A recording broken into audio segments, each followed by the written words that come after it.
Good morning. I'm standing here with Chula. She's a Mustang that came in from the range. Try and get out of the sun here. And she represents many horses that I meet, whether or not they're Mustangs. But when she arrived, or when I first met her years ago, she was uncatchable, untouchable, not because of the roundups, but because of her actual human experience after the roundups. The folks who adopted her had to rope her despite her being in captivity for several years. And then the gentleman wound up passing away, and she was basically, people were trying to get rid of her because they had inherited kind of his mess, we'll say. So when I first met her, she was standing in a pasture, and I had lifted my hand was on my thigh, and I had lifted my fingers, just moving my fingers on my thigh, and she bolted from more than 100 feet away. So that was the level of sensitivity that she was operating under. So that was our starting point. And one of the things that I find for a lot of folks is they're very excited about the training part. Like, okay, I want to get started. I want to halter the horse. I want to be able to touch the horse. I want to be able to teach the horse all these things. But there is very little acknowledgement as to what the horse is experiencing. And so one of the things I try and remind people is we need to meet the horse with where they're at. Like currently, today, in this moment. Even if you had a great session yesterday, every single time we show up with the horse, we need to stop and mentally assess where their brain is, assess their emotional state, if it's chaotic and all over the place, notice their physical postures, behavior, tension, and so on.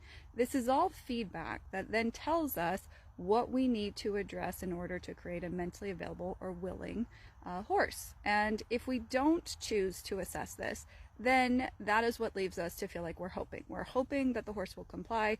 We're hoping that our communication has value to the horse. We're hoping that the horse doesn't respond in unwanted behaviors, whether it's dramatic or defensive or avoidant or so on. And there is no need for the hoping. The horse is always communicating. It's a matter of if the human is listening. And one of the best ways to learn how to listen and acknowledge the horse is to start to notice how often you're coming up with your own human story, whether it's an emotional trigger in you of how or why the horse is doing something, whether it is based on history and what happened last time or yesterday or in the previous session with the horse, whether it is things where you have an agenda or a plan, or you saw a video or you saw something that you wanted to try and simulate or try with your horse, and so you're kind of fixated on how do we hurry up and get to the fun part or the training part. And if we are carrying those things, we have no empathy or consideration for what the horse is experiencing during the human interaction. And if we don't carry that, then basically it's a one-sided conversation, and it's not really a conversation, it's a dictatorship. And the reality is that that may work for a little while. There may be behaviors that become familiar enough, or patterns and routines in the interaction that become familiar enough that it seems like the horse is complying. But the reality is you're not creating a mentally present, adaptable, thinking, searching, or willing horse. You are just teaching that horse patterned responses. And at some point, something is going to change in the horse's life. Whoops, there we go with the deer. To where you wind up recognizing that you have no influence over what is about to happen. And if this is the case, then you need to start to recognize that you are reacting after the fact and basically just trying to control whatever the horse chooses to do with their body. You are not helping build that horse's confidence in your communication or trust.